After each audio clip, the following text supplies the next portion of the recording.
जरा सा भी असर नहीं था। अब आगे।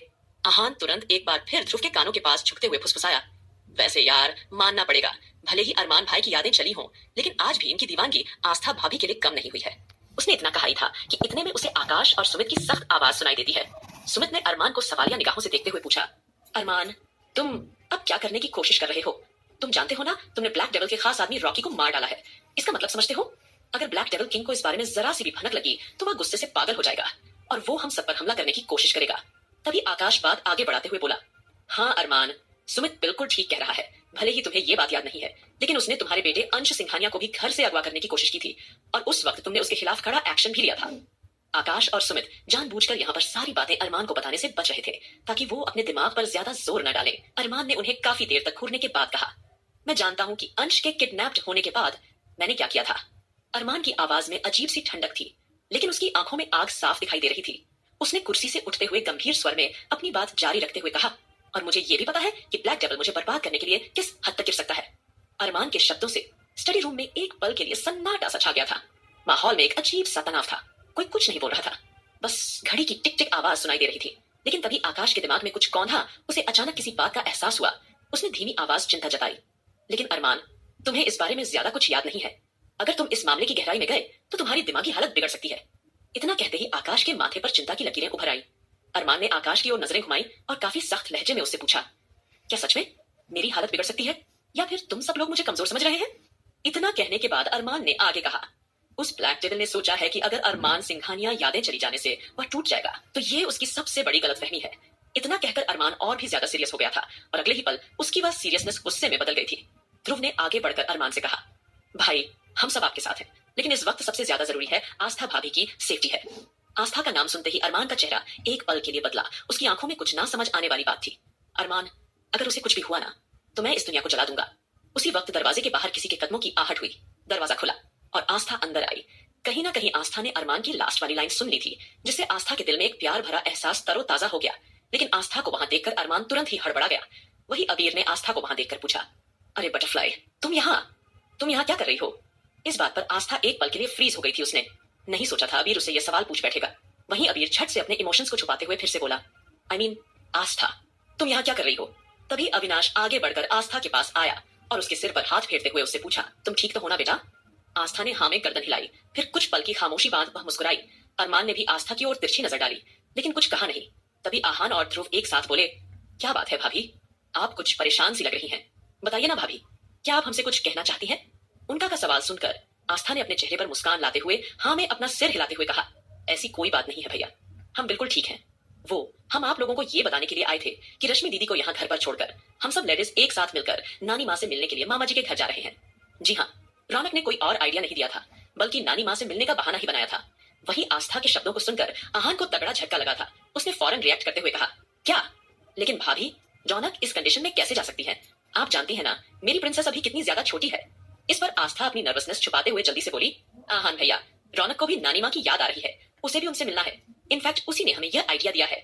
मैंने उसे काफी बार मना भी किया था, लेकिन आप तो जानते हैं कि वो कितनी ज्यादा जिद्दी है और नानी माँ से कितना प्यार करती है।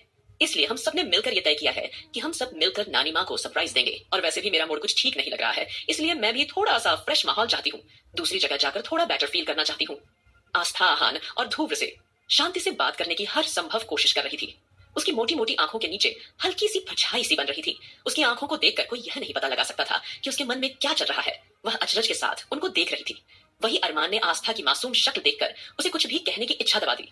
एक पल के लिए आस्था की भी नजर अरमान पर जाकर ठहर गई थी। आस्था का दिल कर रहा था कि वो दौड़कर अपने पति के पास जाए और उसे कसकर गले से लगा ले। वहीं अरमान अपनी गहरी नजरों से लगातार आस्था को एक तक घूरे जा रहा था। ऐसा लग रहा था जैसे वह आस्था के इरादों को भांपने की कोशिश कर रहा हो। लेकिन तभी अबीर तुरंत उसके बीच में आकर खड़ा हो गया और आस्था को देखकर बोला, ओह अच्छा, 2-4 घंटे की बात है तो चली जाओ, उससे क्या फर्क पड़ता है। और जब तुम सब लेडीज का वहां से आने का मन हो, आप लोग हमें फोन कर देना, ठीक है? हम सब आपको लेने के लिए वहां आ जाएंगे।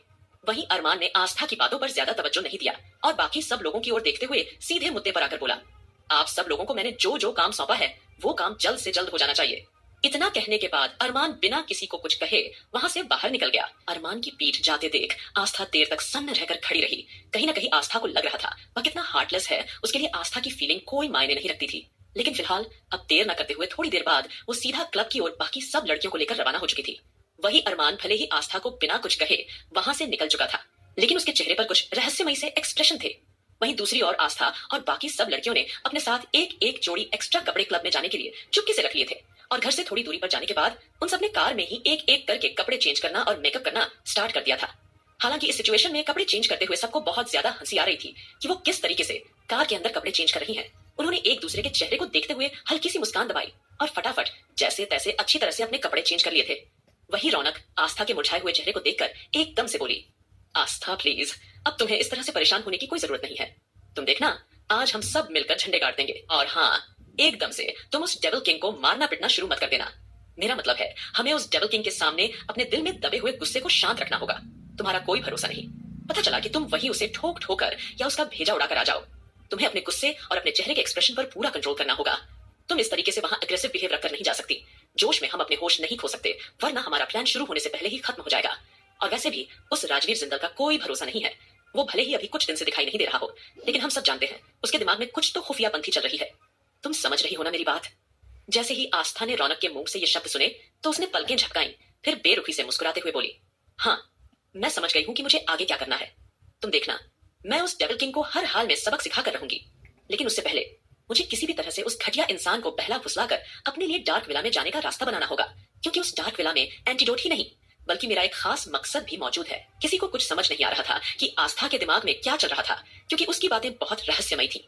फिलहाल थोड़ी देर बाद सभी लड़कियां एकदम परफेक्ट तरीके से रेडी थी। हालांकि उन्होंने पूरे ओपन वाले कपड़े नहीं पहने थे, लेकिन उन्होंने वेस्टर्न कपड़े इस तरह से पहने थे कि कोई भी उन्हें ये नहीं कह सकता था कि यह सारी लड़कियां शादीशुदा थीं या फिर गांव की घरेलू या बहनजी टाइप की दिखती हैं।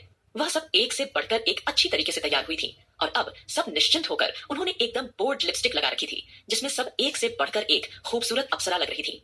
वही एंजेल, जो पहले से ही फॉरेनर जैसी दिखती थी, जिसे इंडिया में घूमने फिरने का बड़ा शौक था, वह चहकते हुए चंचलता से बोली, देखो, मैं इस तरह से छिपकर पहले कभी बाहर नहीं गई हूँ, लेकिन मुझे लगता है आज आप सब लड़कियों के साथ इस तरह से जाने में मुझे बहुत ज्यादा मजा आने वाला है। मुझे पहले से ही बड़ी अच्छी फीलिंग आ रही है। जैसे ही एंजल ने अपनी टूटी फूटी हिंदी भाषा में अपनी एक्साइटमेंट जताई, तो वैसे ही सभी लड़कियां मुस्कुरा देती है। जल्द ही सभी लड़कियां एक साथ नाइट क्लब में जा पहुंची थी। वही दूसरी ओर सम्राट ऑलरेडी संजना को डार्क विला में छोड़कर नाइट क्लब में आ चुका था, और वो उसी चेयर पर जाकर बैठ गया जहां पर हमेशा उसका वफादार असिस्टेंट रॉकी बैठा रहा करता था।